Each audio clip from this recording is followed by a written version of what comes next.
Boa noite a todos e a todas que estão nos acompanhando.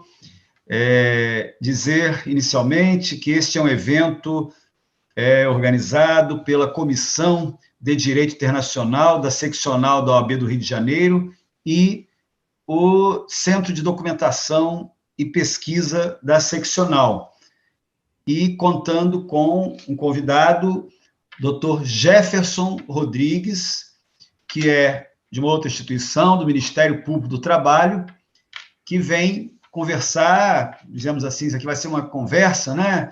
Um bate-papo qualificado com com esses dois órgãos, né? Com dois dirigentes da OAB, o doutor Carlos Nicodemos, que é o presidente da Comissão de Direito Internacional. Eu estou na direção, sou o diretor do Centro de Documentação e Pesquisa, e a proposta aqui é a discussão sobre, não digo a discussão, a conversa sobre a temática dos direitos humanos e o direito do trabalho. Direitos humanos e a temática de direitos humanos geral e o direito do trabalho, mais especificamente, a relação entre esses dois temas, né, a interação entre esses dois temas, a história entre esses dois temas. É um tema, evidentemente, geral, mas que, pela experiência de nós aqui, pela experiência dos participantes, nós procuraremos fazer aí uma relação toda com a realidade, né, com o momento que vivemos, né, do direito do trabalho e dos direitos humanos no mundo e no país, né, especialmente. Então, esta é a nossa breve apresentação. Agradecemos aí quem está nos acompanhando, os que estão nos acompanhando. Lembrando que esse evento ficará gravado na seccional do Rio de Janeiro, ele ficará nos arquivos da entidade, ficará sendo divulgado. E então eu dou início saudando, dando as boas-vindas, cumprimentando o doutor Jefferson Rodrigues, procurador do Trabalho, vice-coordenador da Coordenação Nacional de Liberdade Sindical do Ministério Público do Trabalho, que iniciará a nossa conversa aqui, né, terá uma fala aqui, que será de 15 minutos, né, para nós todos aqui, e vamos procurar, então, aproveitar aqui, partilhar aqui nossas experiências e nossos pontos de vista. Muito boa noite, doutor Jefferson Rodrigues, e a palavra está com Vossa Excelência. Muito boa noite a todos e a todas que nos assistem hoje aí pelo canal do YouTube da OAB-RJ. Quero cumprimentar aqui também os meus colegas que compõem essa mesa virtual, os brilhantes advogados, doutor Aderson Lucin e doutor Carlos Nicodemos. É uma grande honra dividir esse espaço com vocês dois hoje à noite. O tema, digamos assim, do nosso encontro é muito instigante porque ele justamente pressupõe remontar a história como um instrumento de compreensão do futuro. E, aliás, a história é um instrumental importantíssimo para a compreensão do presente e também para a projeção do futuro. Quando eu falo em trabalho e direitos humanos, trajetória e desafios, eu estou propondo uma reflexão a todos nós. De onde saímos e aonde, enquanto sociedade, pretendemos chegar. Imagine vocês, né, numa corrida de 100 metros com obstáculos. Você sai do ponto A e chega ao ponto B, e nessa trajetória você parte do passado, do ponto A, e chega ao futuro, no ponto B. Agora, imagina você saindo dessa corrida e assistindo toda essa trajetória da arquibancada. Aí você tem uma visão panorâmica do ponto de partida, do ponto de chegada, mas, sobretudo, dos desafios desse percurso. É essa corrida que fala a vocês e eu quero aqui retratar e que diz respeito a uma trajetória de aproximadamente 100 anos de história de direitos humanos. E o ponto que me coube é o relativo aos direitos sociais e, particularmente, a internacionalização do direito do trabalho com a OIT, com a nossa Organização Internacional do Trabalho. Então, nós vamos responder nessa conversa aqui entre amigos, a 3 perguntas que são fundamentais. 1, de onde saímos? 2, por que saímos? E 3, já olhando para frente, aonde pretendemos chegar, ou seja, quais são os nossos desafios. Então, vamos lá. Existem 3 precedentes históricos da chamada moderna sistemática dos direitos humanos. E quais seriam eles? Primeiro, direito humanitário, a Liga das Nações, a criação da Liga das Nações no pós-Primeira Guerra Mundial, e o terceiro, a OIT, a Organização Internacional do Trabalho. O direito humanitário, ele se refere aos conflitos armados internacionais, o direito de guerra, e que não vale a ideia muito comum, né, de que guerra é guerra ou que na guerra vale tudo. Foi preciso pautar um limite aos países, mesmo em caso de guerra. A Liga das Nações, por sua vez, ela nasce no pós-Primeira Guerra com essa ideia de relativizar a soberania dos Estados. E a Convenção da Liga das Nações de 1920, ela contém previsões, ainda que genéricas, sobre os direitos humanos. E, por fim, terceiro, a nossa Organização Internacional do Trabalho, que foi criada em 1819 pelo Tratado de Versalhes. Então, qual o sentido de se chegar a uma conclusão de que é necessário criar, num pós-guerra, uma Organização Internacional do Trabalho? Qual o sentido? Isso é uma reflexão muito importante que nós temos que fazer, sobretudo nesse momento. Qual o link de um lado, o fim da Grande Guerra, e de outro, a criação de um organismo internacional que o objetivo é editar normas de consenso entre empregadores, trabalhadores e governos, e para intervenção protetiva dos direitos sociais.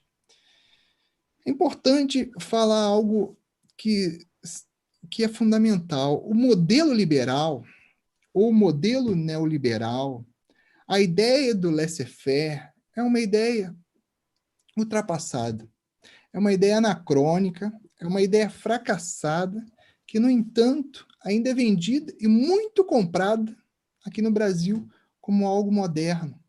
É um modelo que produz misérias, acidentes, exploração, aprofunda a desigualdade social, produz violência social, produz morte, porque o objetivo do grande capital é um só: ampliar os seus lucros, ainda que se valha de uma exploração predatória. Você acha que quem está hoje derrubando árvores na Amazônia ou queimando a floresta está preocupado com as novas gerações? O que se quer, de fato, em grande parte, é o lucro imediato. E como capital financeiro, isso ainda é pior, sabe por quê? Porque se for interessante para agradar os investidores, você fecha imediatamente um estabelecimento aqui no Brasil, coloca 5.000 trabalhadores na rua, e para se instalar outro estabelecimento num país cuja proteção social seja bem menor. E não tenha dúvida disso. O coração do capital, muitas das vezes, é o bolso, e a estratégia fundada numa maior potencialidade de lucro. E aí alguns vão falar assim, como eu assisti muito e li no caso Ford: mas o custo Brasil, nós temos que reduzir o padrão social, vou traduzir aqui para o português, pagar um salário de fome para atrair as empresas, ou, como dizem alguns, o trabalhador tem que escolher, quer ter direito ou quer ter emprego. Gente, esse é um argumento que não encontra respaldo sob o ponto de vista jurídico, histórico e muito menos lógico. Isso agride a lógica social. Pensa só, você acha que nos países do primeiro mundo, como Japão, Estados Unidos, Alemanha, Inglaterra, os salários dos trabalhadores, para pegar o exemplo que eu citei da indústria automobilística, são maiores ou menores do que aqueles pagos no Brasil? Quem ganha mais? O empregado da Toyota no Japão ou da Toyota no Brasil? É evidente que os salários dos trabalhadores de lá, os países de primeiro mundo, são maiores que os nossos. E nem por isso as fábricas de lá se transferem para os países em que tem um padrão social menor. Então, por que a Toyota e a Honda, por exemplo, não abandonam o Japão? Por que a Ford não abandona os Estados Unidos? Por que a Volkswagen não sai da Alemanha? Ou a Land Rover não deixa a Inglaterra? Qual a diferença? A diferença é que nesses países, apesar do sistema capitalista, eles têm um Estado forte, um Estado que sabe o que quer. Eles não têm um Estado que não tem um projeto de Estado. Estado sem direção é igual time de futebol sem técnico, sem tática, sem objetivo. Como se entrassem os 11 em campos e vamos jogar, laissez-faire. As coisas caminham como tem que ser. Isso não vai dar certo. É evidente que não. A ideia liberal, a ideia do laissez-faire é algo que deu errado há 100 anos. Deu errado para quem? Para o povo, para a grande maioria da população. Ela pode dar certo para 1% que fica cada vez mais rico. Mas a ideia liberal é uma ideia que levou uma competição predatória e que produziu miséria e que levou o mundo ao conflito mundial armado. Mas, evidentemente, tudo tem o seu limite. E por quê? Porque chega um momento, chega uma hora em que os estômagos começam a roncar, em que a miséria ela leva à fome, em que a fome põe fim ao silêncio. E aí você tem 3 saídas. Uma, ou você apela para a violência de Estado, para você conter a opressão de classe, até onde der. 2, ou você rompe com o sistema, você busca a saída revolucionária. Ou 3, você fortalece o Estado como instrumento de justiça social. E por falar em violência de Estado, que é a primeira hipótese, né, eu vou abrir aqui um parênteses rapidamente. Violência de Estado e projeto liberal sempre caminharam juntos. E aí, não é à toa que toda política liberal ela é ao contrário aos direitos sociais, ela apela para a repressão social, ela busca ridicularizar os direitos humanos. Ah, direitos humanos é só para defender bandido. Ela apela para o Estado policial, para a violência policial nas favelas, para o encarceramento em massa como solução, entre aspas, para as nossas mazelas sociais. Agora, voltando aqui um pouquinho na história, quais foram, digamos assim, as técnicas dos liberais para se manter no poder após a Revolução Francesa, também chamada Revolução Burguesa de 1789. 3 técnicas. Primeiro, acabar com a sociedade civil organizada, a famosa Lei Le Chapelier de 1791. Ouvir sindicatos, associações, nem pensar. Estado liberal só ouve as empresas. Segundo, violência contra os opositores. Lembra do Robespierre, do Comitê de Salvação Pública na França, da guilhotina? 17 mil mortos em 14 meses.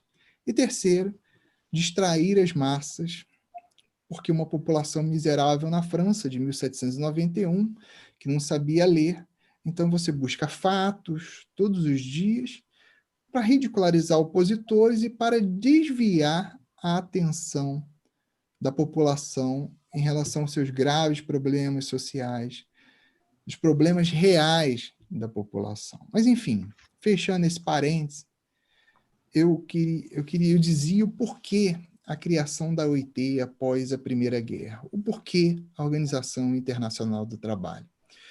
Com as 3 opções no pós-guerra, a violência de Estado já não era viável porque ela não segurava ninguém, porque os roncos dos estômagos eles já rompiam com o silêncio. 2, a saída revolucionária era um risco real. Nós estávamos em 1919 e temos que lembrar que a Revolução Russa tinha ocorrido em 1917. Então, a criação da OIT ela é uma estratégia da justiça social como instrumento de paz. A paz mundial deve e muito aos direitos humanos e deve muito ao direito do trabalho como direito social. Mudar o sistema por dentro, foi necessário fazer isso. E buscar um Estado forte, um Estado que garanta um desenvolvimento sustentável, com direção, com planejamento e tenha meios para intervir, se necessário, em setores estratégicos para impulsionar a economia. E também para garantir, do outro lado, a justiça social. A OIT, ela completou 100 anos em 2019 e ela representou e ainda representa esse pacto entre capital, trabalho e governo. Os trabalhadores abriram mão da saída revolucionária e, por outro lado, os estados assumiram um compromisso de garantir a justiça social. E aí, para encerrar, eu pergunto, já olhando para o futuro, quais os nossos desafios? Eu já coloco para reflexão de vocês e dos nossos eminentes colegas. Primeiro, é fundamental compreender o passado. Quando eu falei lá da corrida de 100 metros, com obstáculo, visão panorâmica do percurso, etc., é preciso compreender os problemas do percurso. É preciso compreender a história, porque você só acerta na projeção do futuro quando você aprende com o passado. Segundo, todo Estado omisso é um Estado opressor. Todo. Se você vive em uma sociedade em que o leão briga com o gato, e você diz, eu não vou me meter, eles que se ajustem, você não está se abstendo. Você está escolhendo o vencedor. É muito importante a gente ter isso como claro. Numa sociedade capitalista, numa sociedade de classe, reduzir o papel do Estado é, sem dúvida alguma, elevar a opressão social. E terceiro, para concluir mesmo, eu digo a vocês que o grande desafio para nós, enquanto sociedade, é enxergar o valor social do trabalho, o valor do trabalho humano. É compreender que o trabalhador não é um número, não é uma estatística e não é custo. E para isso que servem os direitos humanos. Para isso que serve o direito do trabalho. Para revelar o trabalhador, a trabalhadora, como sujeitos de direitos numa sociedade e que merece todo o nosso respeito e o reconhecimento efetivo da dignidade de cada um. Muito obrigado pela oportunidade.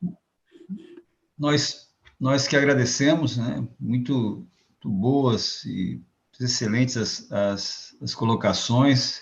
Num breve espaço de tempo aí, você sintetizou a corrida aí, que é grande, né? Que é grande e uma corrida penosa, né? Então, vamos passar agora a palavra para o nosso participante aqui conosco, o doutor Carlos Nicodemos, presidente da Comissão de Direito Internacional da OAB, que, um detalhe, o Carlos Nicodemos, ele não é um advogado da área trabalhista, ele não vem desta área, mas por que ele está aqui? Porque nós resolvemos juntos organizar esse evento, porque ele trabalha com a temática geral de direitos humanos, com a militância que muito forte na área de crianças e adolescentes, e depois outros ramos, né, outros objetos, né? E, aliás, ele tem uma atuação bastante ampla na área de direitos humanos, de maneira geral, e então achei muito importante ele trazer essa contribuição, nós achamos importante ele trazer essa contribuição, né, da temática mais geral de direitos humanos para essa nossa discussão aqui do trabalho, né, das relações de trabalho. Então, essa pequena apresentação aqui, né, que eu faço questão de fazer, e com a palavra, Carlos Nicodemus, e além do mais, um amigo de longa data, um colega de advocacia de direitos humanos, da Comissão de Direitos Humanos da OAB também, com uma atuação muito destacada de longa data. Obrigado, Aderson. Assim, cumprimento aqui a você, né, um amigo de longa data, uma referência no campo sindical, no campo do direito do trabalho, da justiça do trabalho. O Dr. Jefferson Rodrigues também, já disse e repito, um prazer, uma satisfação estar aqui contribuindo com esse debate. Para mim é muito interessante e bastante curioso, né, o grande desafio que se coloca de tentar trazer todo essa base histórica do trabalho, das relações de trabalho, dos processos, das revoluções que nós atravessamos ao longo do tempo na história, e situar isso numa perspectiva de futuro, mas também lendo o presente, um presente extremamente duro, um presente extremamente difícil e que nos impõe realmente a busca de caminhos alternativos. A minha contribuição nesse debate, Aderson, vai muito nessa lógica de situar o trabalho como uma referência no campo dos direitos humanos e como pensar um processo que eu chamo de compensação, né, do desmonte dos mecanismos que nós tivemos no campo do trabalho em relação às garantias efetivas desse direito. Então, eu queria primeiro situar isso. Nós vivemos uma pandemia que, além da tragédia do que significa aí atravessando a linha das 500 mil vítimas, né, acabou se tornando uma senha ou uma janela de oportunidade, vamos chamar assim, para descortinar, né, profundas contradições, profundas desigualdades nesse país, né? E aí falo daqueles invisibilizados, né, que estão fora ou abaixo até da chamada linha do mercado, né? Ou seja, não são nem mais aqueles que estão na linha do que buscam o mercado e que desistem do mercado, mas aqueles que já não são mais reconhecidos como referência na nossa sociedade. E a pandemia acabou se tornando uma janela de oportunidade, vamos chamar assim, para nós nos defrontarmos com uma realidade muito dura, muito difícil. E essa pandemia, soma-se a ela ainda uma pandemia política e que nos impõe, né, uma gestão de governo extremamente temerária aos interesses da coletividade como um todo, num país dividido politicamente, ideologicamente. Então, parece que houve uma combinação de fatores e que acabou eclodindo num cenário extremamente difícil.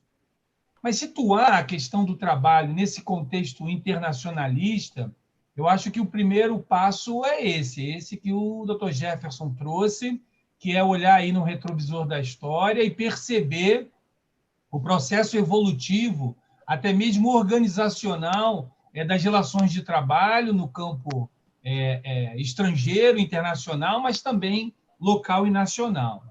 A pontuação da questão do direito humanitário, das Ligas das Nações, da OIT, diz respeito a uma realidade recente e que traduz esse arcabouço histórico.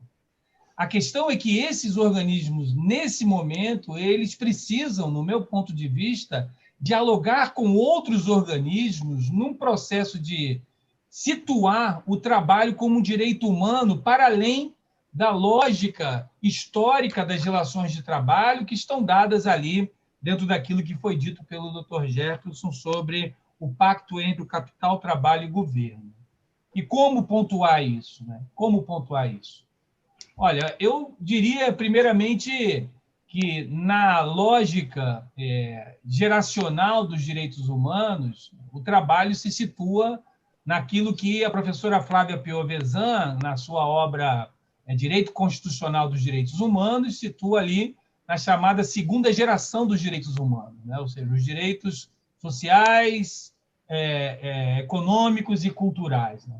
Que tem a sua raiz histórica, né, Dr. Jefferson, lá em 1789, com a Revolução Burguesa, a Revolução Francesa, que para muitos teóricos internacionalistas no marco histórico europeu, identificam ali a igualdade, a liberdade e a fraternidade, ou, melhor dizendo, a liberdade, a igualdade e a fraternidade, como as referências históricas para a construção daquilo que se denominou pelo professor Antônio Cansado Trindade como, né, as 3 primeiras gerações dos direitos humanos internacionalmente falando, né? Os direitos civis e políticos, os direitos sociais, econômicos e culturais, e os direito à solidariedade, à autodeterminação dos povos, que vai se situar lá na denominada solidariedade. Acontece que as revoluções que se sucederam em relação ao processo do trabalho como uma referência histórica acabou influenciado muito por aquilo que foi dito aqui, do próprio pensamento do Estado liberal e do Estado neoliberal, e situar o trabalho fora de um campo normativo daquilo que nós chamamos de exigibilidade de direito humano ou direito fundamental, né? Ou seja, aquilo que se situa no campo programático, daquilo que se demanda do Estado uma política. E isso é uma questão extremamente complexa e delicada. Delicada porque, se nós mergulharmos no arquétipo constitucional, a gente vai ver que, no plano da exigibilidade, o trabalho ele não se situa no rol das garantias individuais que estão colocadas no artigo 5º. Vai se situar, né, como um direito que, necessariamente, para o campo da exigibilidade, ele vai buscar um princípio que rege a nossa nação, um princípio que rege o nosso país, que é a dignidade da pessoa humana. Ou seja, eu acho que o teu som está aberto. Foi. Aí se impõe, naturalmente, a questão da indivisibilidade, da interdependência e da intercomunicação dos direitos humanos. Ou seja, não há vida, né, sem trabalho, não há trabalho sem vida. A dignidade se caracteriza, se constrói, se realiza diante dessa indivisibilidade e essa interdependência desse direito humano. E é nesse sentido que devemos caminhar. Agora, o Dr. Jefferson tem toda a razão. O nosso grande desafio está quando nós acreditamos que, para além do processo revolucionário que não se coloca, nós precisamos cada vez mais de um Estado forte, de um Estado que efetivamente seja, para além da questão social, um Estado provedor e que construa relações de trabalho que possam compreender esse conceito de dignidade. Porque os números que se somam hoje às vítimas fatais da Covid e que se somam a outros milhões de pessoas que estão invisibilizados, estão muito distantes. Há um hiato entre aquilo que se denomina como dignidade, que nasce dessa articulação do direito à vida e do direito ao trabalho, para esse abismo que é um universo de pessoas, né, que são colocados como um exército de reserva e que vão ser jogados para um sistema de controle social e punitivo desse modelo de Estado contraditório, porque aponta uma Constituição com uma vertente social, mas traz profundas contradições liberais na sua estrutura, e ali aponta, né, políticas extremamente violadoras desse direito humano ao trabalho. O Aderson falou com muita propriedade. Eu me dediquei e continuarei me dedicando ao direito à criança e adolescente, e nós somos um país que, no dia 12 de junho, né, não comemoramos, mas marcamos o Dia, né, Internacional de Enfrentamento ao Trabalho Infantil, que é uma tragédia, né? Uma tragédia dentro de uma outra tragédia dessa que nós vivemos, da necessidade de nós mobilizarmos isso. Agora, como mobilizar isso? Diante de um modelo de Estado que se quer instituir, que sofreu vários baques, né? Se nós pegarmos a emenda 95, que, inclusive, é objeto e deve ser objeto de discussão quanto à sua constitucionalidade no Supremo Tribunal Federal, se nós pegarmos a lei da reforma trabalhista, nós vamos ver que houve um desmonte, ou seja, houve uma escolha deliberada, escancarada e aberta, né, pela mitigação das relações de trabalho, e a gente vê hoje pelas ruas, né, as pessoas tentando sobreviver, fazendo entregas, né, de comidas, de várias coisas, numa relação de trabalho extremamente discutível. O aprofundamento das violações de trabalhos em relação à mulher, a questão da exploração do trabalho infantil, e uma sociedade que quer se colocar, né, sob as asas da chamada meritocracia, né? Ou seja, há quem defenda que se você, né, como cidadão, né, olhando aí as oportunidades do Estado, deve, né, se colocar nessa perspectiva liberal clássica da meritocracia. E não há como concordar com isso. Agora, situando, então, o trabalho numa perspectiva internacionalista, entendendo que ele, por ser da segunda geração dos direitos humanos e a própria articulação em relação à nossa Constituição, no que tange à exigibilidade, que vai impor uma combinação ou um horizonte em relação à dignidade da pessoa humana, eu acho que, diante desse quadro de profunda desigualdade social que nós vivemos, diante desse quadro de desmonte dos mecanismos de controle das relações de trabalho, nós tivemos um esvaziamento que, para o Estado liberal, a questão dos sindicatos é uma questão muito forte, muito forte. Perdeu-se ali uma interlocução com todas as contradições que se possa ter em relação ao próprio universo sindical, mas perdeu-se ali um interlocutor privilegiado. E quando nós perdemos esse locutor privilegiado no sentido da defesa dos interesses da classe trabalhadora, o que nós colocamos no lugar? Hoje, objetivamente, contamos com o Ministério Público do Trabalho, com a sua ação autônoma, enquanto um órgão independente na estrutura do Estado, e que vai exigir essa dignidade que nós estamos falando aqui. E, para além disso, os sindicatos que ficaram efetivamente sem a estrutura necessária para poder fazer e continuar nessa interlocução. E qual é o grande desafio? Eu colocaria aqui para os meus nobres dois colegas, né? Viu, Ederson, doutor Gerson? Eu acho que, se nós pegarmos aquela referência histórica que o doutor Jefferson trouxe, né? O direito humanitário, a Liga das Nações, a OIT, nós fazemos aí traçarmos um percurso em relação às chamadas revoluções sociais, industriais, que foram sendo geradas a partir disso, né? E entender o cenário atual, né, pleno século XXI, a minimização do Estado, a instituição de um modelo liberal, o desmonte das relações de trabalho e a perda dos mecanismos de controle e luta por uma dignidade, eu acho que não resta outro caminho senão, internacionalizar essa luta para além das fronteiras da OIT. Eu acho que nós precisamos pautar o trabalho numa perspectiva dos direitos humanos em outros contextos para além da OIT. A OIT cumpre um papel fundamental e estratégico, mas a agenda da sociedade civil no campo dos direitos humanos não tem hoje uma ação programática que debata o trabalho na perspectiva de um direito humano exigível num conceito legal, político, social. Não tem essa agenda. Ou se tem, é uma agenda secundarizada. Segundo, a internacionalização desse debate, para além das fronteiras da OIT.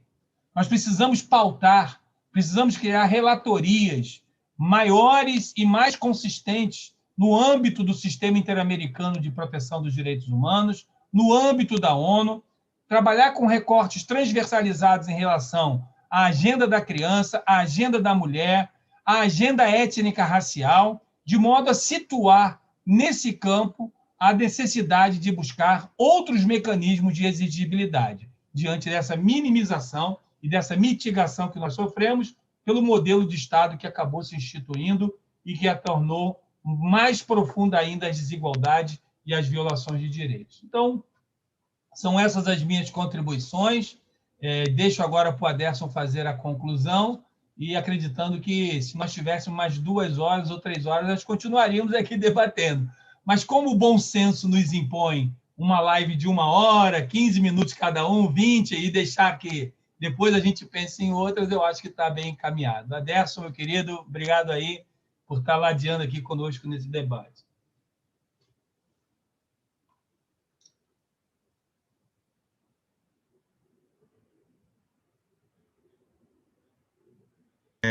Obrigado, Nicodemos. E demandaria muito tempo, porque, inclusive, você, além da análise, mesmo no curto espaço de tempo, você ainda concluiu com um programa de ação, né? com 4 ou 5... O Jefferson levantou a bola, me poupou toda a base histórica, preparou o caminho, pavimentou. Assim. Pois é, você já concluiu com um programa, né, de diretrizes, né? Então,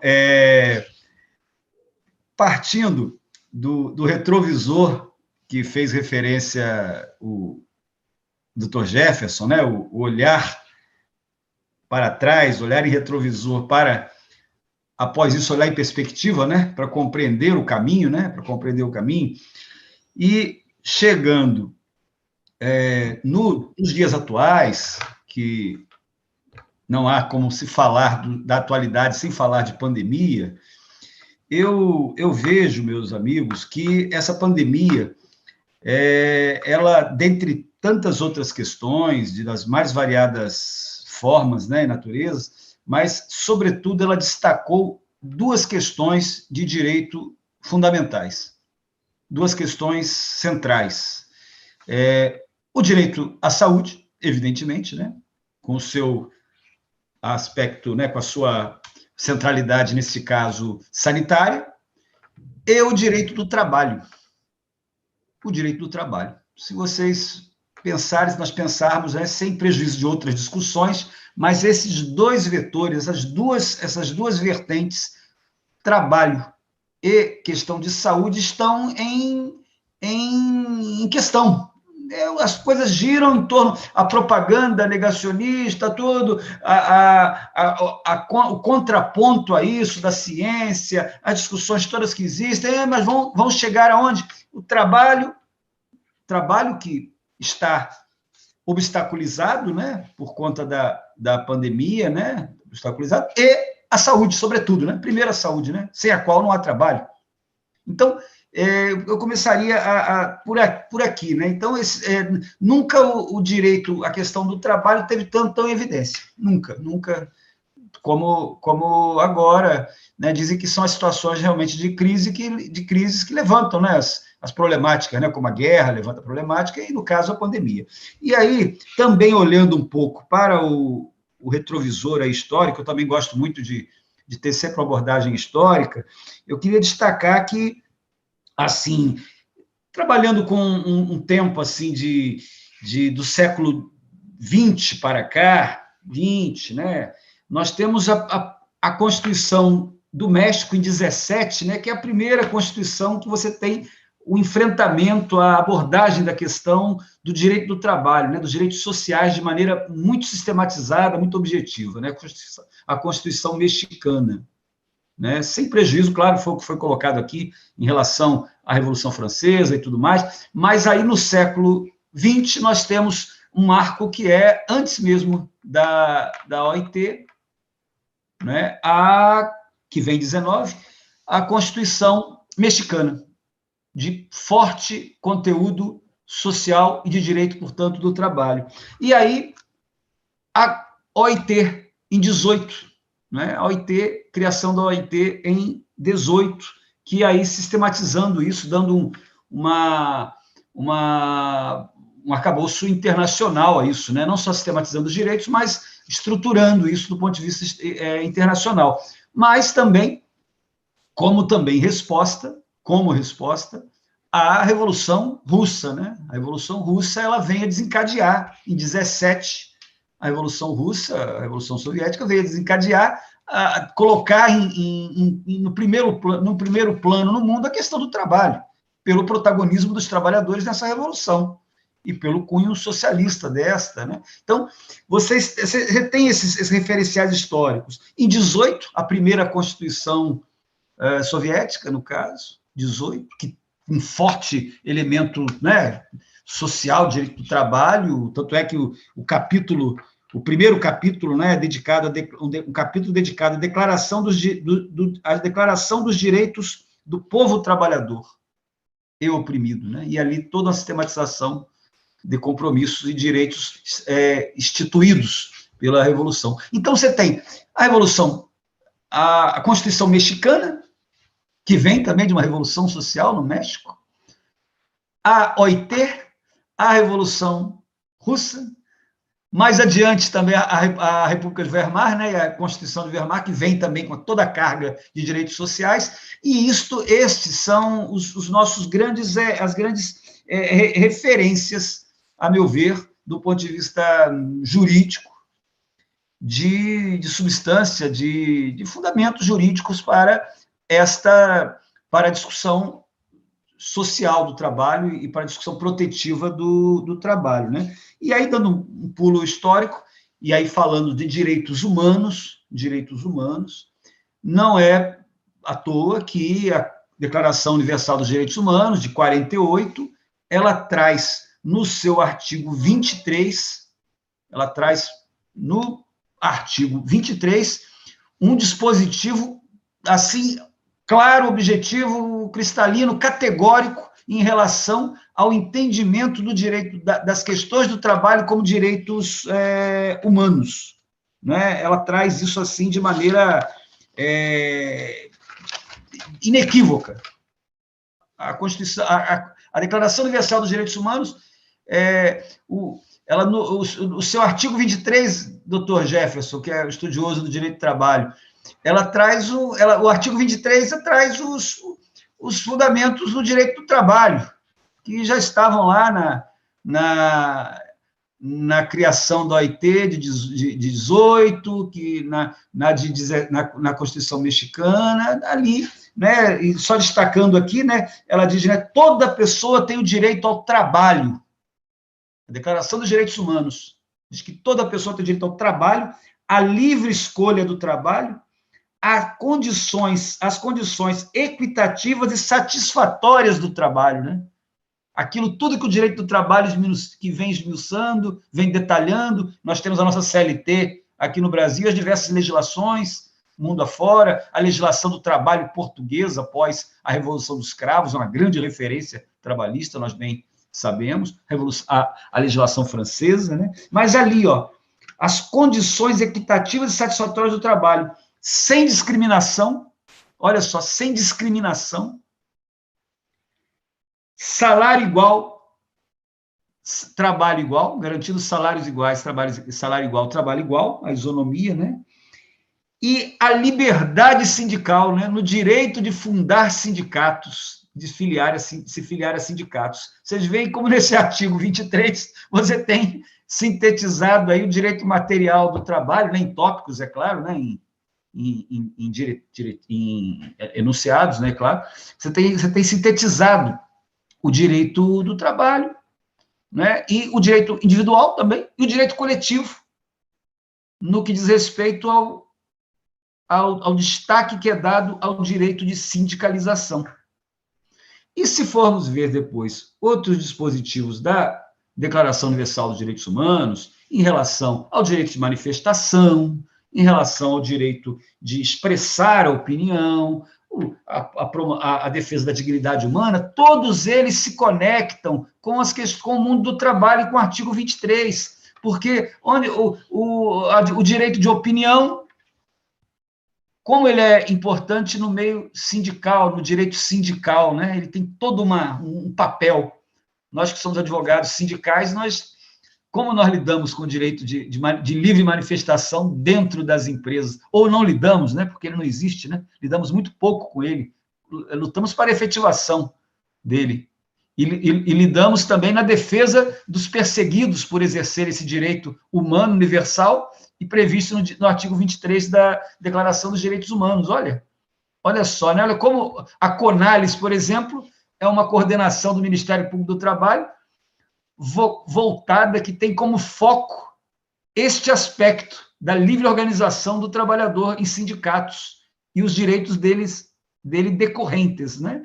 E ele está no 48. E a atuação do Dr. Jefferson, absolutamente, eu tenho certeza, é no dia a dia lidar com isso, com essa questão da organização sindical aqui, dos obstáculos, das perseguições, da negociação coletiva, né? Que é né? E tudo isso. Então eu estou dizendo tudo isso porque eu gosto muito de conectar. Eu sempre tive uma visão, e eu fiz muita questão de... já tinha bastante vontade de fazer tentar organizar essa live que nós estamos fazendo aqui, esse evento, assim, especialmente com alguém dos direitos humanos, mais dos direitos humanos, mais de maneira geral, né, com o Dr. Jefferson, do Ministério do Trabalho, para tentar conectar e partilhar essas discussões. Então, vejamos, meus amigos, a Declaração dos Direitos Humanos, portanto, e as referências históricas, elas vêm a confirmar e corroborar isso que nós estamos dizendo, isso que o Dr. Jefferson disse, que o Dr. Nicodemos disse em relação a como como são discussões integradas e como são discussões realmente que não podem uma viver sem a outra. Não pode, e a própria história jurídica mostra isso. Ela mostra isso. Vocês viram aqui rapidamente, no artigo 23, o que dá para se falar em direito do trabalho coletivo e individual. Né? E se o Nicodemos, na discussão que se ele tivesse tempo de detalhar aqui a discussão da infância e da juventude, dos direitos da infância e da juventude, ele iria entrar com certeza absoluta na questão do quê?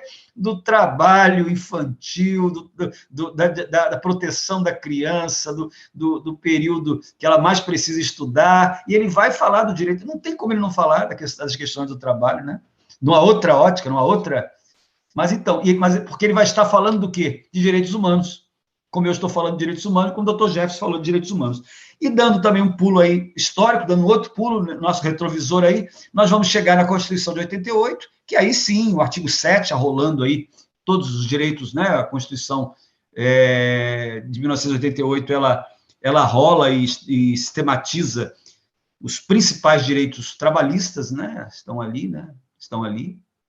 Eles estão ali, que são esses direitos que vêm lá do artigo 23, que vem desse retrovisor histórico e jurídico, que o Dr. Jefferson começou aqui a sua colocação, destacando, né, que o próprio artigo 1º da Constituição ele sublinha a questão dos valores sociais do trabalho. Estão lá os valores da propriedade, do livre do mercado, estão lá do trabalho em igual. Está lá do lado, no mesmo artigo do 1º da Constituição da República. E aí, do artigo 7, vem o detalhamento todo. Né? Então, eu já indo para o final aqui da minha breve colocação, eu vou dizer o seguinte: a discussão aqui é a discussão da internacionalização disso, da internacionalização das questões do trabalho, do direito do trabalho e dos direitos humanos. E, a meu ver, eu vou destacar aqui alguns temas, alguns pontos que são a expressão e o objeto disso. Trabalho escravo, não é à toa que há uma campanha mundial da OIT em relação a isso. Trabalho escravo, né, com todas as suas implicações de direitos humanos e direito do trabalho. Aliás, a negação do direito do trabalho, né, que é a negação. Né? Trabalho escravo não pode ter o nome de trabalho, mas eu não considero nem trabalho, eu considero outra coisa. Né? Escravidão é outro... Eu não gostaria nem de usar o nome de trabalho, até é escravo, é escravidão. Outro aspecto, o trabalho infantil, já tinha falado aqui, que é mundial, é fenômeno mundial, e de resposta mundial também dos direitos humanos, as questões relativas a LGBT, a defesa contra os preconceitos, né, em relação às comunidades LGBT, que se manifestam no mundo do trabalho, bastante, nós sabemos disso, as questões raciais e de gênero, que se manifestam e repercutem e tem espaço onde tem lugar no trabalho, além de tantos outros espaços, mas no trabalho.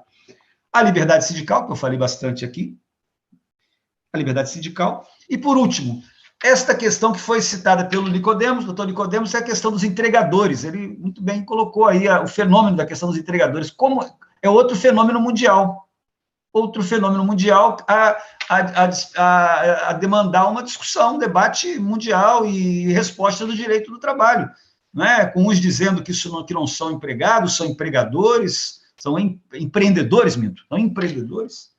Empreendedor, a palavra empreendedor é usada de tal maneira que eu acho que torna-se mais, o cara é mais importante do que empregador, até empreendedor. Né? Os empreendedores que, né, sabemos como eles vivem, e é um fenômeno mundial. A Espanha agora editou uma legislação, agora não recentemente, agora, final de 2019, né, final de 2020, editou uma legislação de proteção, estendendo todos os direitos trabalhistas aos entregadores de aplicativos. Há, em outros países também, a mesma discussão e avanços, citei aqui apenas a Espanha, e aqui no Brasil essa discussão é muito ainda inicial, mas por que eu estou citando especificamente esse fato? Porque há um fenômeno internacional, e a demandar uma discussão internacional do direito do trabalho e de direitos humanos, porque aí está a questão da dignidade daquela pessoa em cima daquela moto, sem direitos trabalhistas, sem proteção previdenciária, sem proteção, né, de vida, né, de vida mesmo, que ali arrisca a vida muito, sem proteção. Então, estão aí os direitos humanos. Eu vou encerrar aqui, acho que eu consegui me ater bastante bem ao tempo.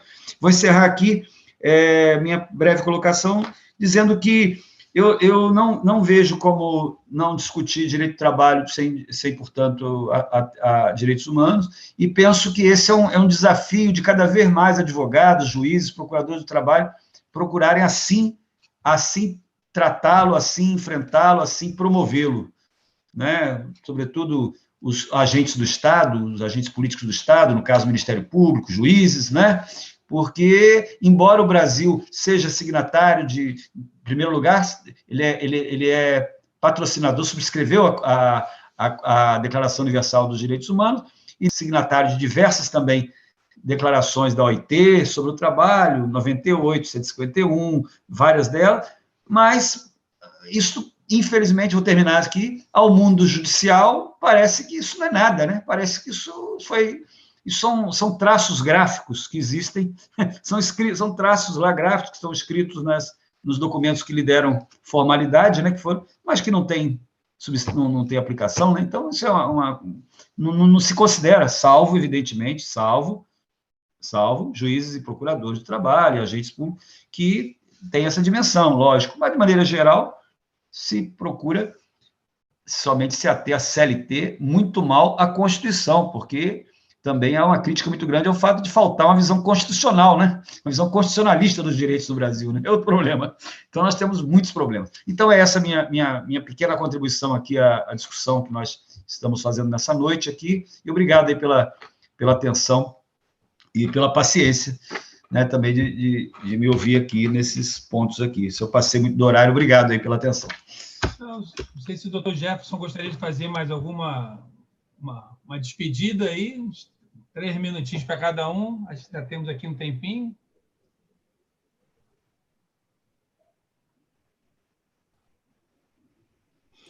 Vou aproveitar a oportunidade para trazer algumas reflexões que eu sempre gosto de colocar nesses debates e para enriquecer, talvez, eu acho que é uma importância, né, do debate a gente sair com mais reflexão, talvez com mais dúvida do que nós chegamos. Essa é a grande questão. Eu sempre coloco o seguinte, o Brasil tem uma questão muito peculiar, né? Nós temos 357 anos de escravidão e 133 anos de trabalho, entre aspas, livre, né? Isso é muito forte e muito pouco considerado, né? Nós passamos 357 anos justificando juridicamente, filosoficamente, religiosamente, por que submeter um outro ser humano nas relações de trabalho como uma mercadoria, né? como não como um sujeito de direito, mas como um objeto de direito. Isso repercute muito, ainda hoje, nas relações de trabalho, né? E isso em todos os aspectos, até na nossa vida, o racismo estrutural, o patriarcado estrutural, ela vem também desse histórico escravocrata brasileiro, né? Não é à toa que, quando nós éramos crianças, e talvez até hoje, alguns pais falam assim: não fala assim comigo, porque eu não sou seu empregado. Como se você pudesse falar com o empregado da forma como você quisesse, né? Porque ele é o empregado. Então, isso é uma mercadoria, né? Que você fala da forma como você quer. Agora, eu queria colocar também, e para deixar uma reflexão para o doutor Nicodemos, que é um grande estudioso do tema, a gente sempre, na área jurídica, a gente compartimentaliza, né? Direito do trabalho, direito constitucional, direito civil. E no campo internacional isso também ocorre, né? Direitos de primeira geração, direitos de segunda geração, direito de terceira geração. Mas na prática do dia a dia, e outro dia eu tive a oportunidade de assistir uma live do professor Canottilho, e eu queria fazer uma ponte com essa live, em que ele criticava muito algumas decisões do próprio Supremo Tribunal Federal brasileiro, com um aspecto muito interessante que vem sendo discutido hoje há algum tempo com o professor Silvio de Almeida, como o racismo estrutural. Essa interseção entre o social, entre segunda geração e primeira geração, é fundamental a gente compreender isso. Porque quando o Estado brasileiro precariza as relações de trabalho, e eu vou dar um exemplo aqui na terceirização sem limite, que é uma forma clara de precarizar as relações de trabalho, ele está atingindo claramente a população negra, que é a população que ocupa, em grande parte, os empregos mais precários. Não dá para falar em combate ao racismo se a gente mantém uma política liberal de prejuízo à classe mais pobre da população brasileira. Isso foi uma crítica muito interessante, né? Não com esse aspecto pontual, mas do próprio professor Canottilho, quando ele disse que chamou atenção que o Supremo Tribunal Federal muitas das vezes está sendo avançado em relação a algumas questões de gênero, questões de raça, mas, por outro lado, ainda ainda admitindo muita flexibilização no que se refere ao direito do trabalho. Isso é uma contradição que deve ser discutido, porque como a gente vai combater nossos problemas estruturais se a gente, na prática, né, e no dia a dia, acaba alijando a população que mais precisa do ingresso aos direitos sociais e no ingresso de um estatuto de dignidade. É isso que eu queria fechar. Eu quero agradecer a presença, né, o convite do Dr. Aderson, estar aqui com o Dr. Carlos Nicodemos é sempre muito importante e de muito crescimento, né? Ouvir dois grandes professores, e tenho certeza que todos aqui sairemos muito mais enriquecidos desse debate. Muito obrigado. Obrigado, Jefferson. Só registrar que na semana que vem, dia 23, salvo engano, eu estou olhando aqui na agenda, eu vou estar dialogando com o Ministério Público do Trabalho, um curso de aperfeiçoamento sobre o trabalho protegido de atletas, adolescentes atletas, que foi um convite que eu recebi do Ministério Público do Trabalho para fazer um módulo relacionado a essa temática. Então, para mim, é sempre uma honra dialogar com o Ministério Público do Trabalho, que é uma referência da democracia inclusiva, vamos dizer assim, da nossa sociedade. Aderson, muito obrigado. Deixo que você encerra aí, então. É contigo. Valeu. Está com o áudio fechado. Está com o áudio fechado, Aderson. Que eu aprendi, quero, em primeiro lugar, antes de agradecer a participação de vocês todos, quero dizer que eu aprendi muito neste encontro.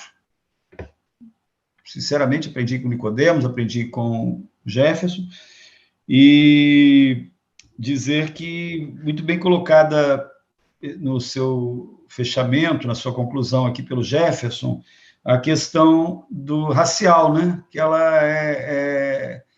é central em tudo isso que nós estamos falando num país como esse, que viveu 3/4 da sua história no regime de escravidão. Então, ela é central.